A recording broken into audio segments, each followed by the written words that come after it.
为什么我还会有和你相处的记忆？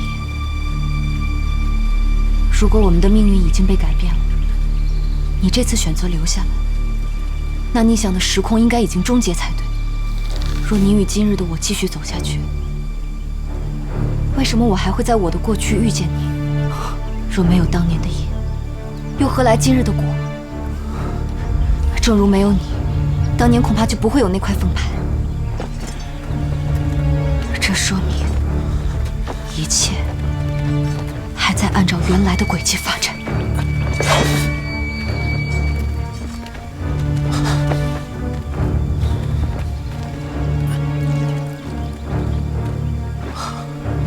奸邪封侯之徒，你们是义父派来的人。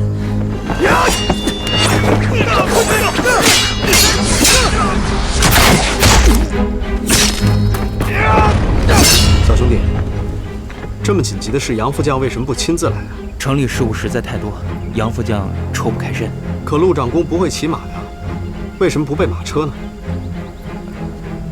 是啊是啊，杨副将特意备了马车，就在竹林外面，马上就到。是吗？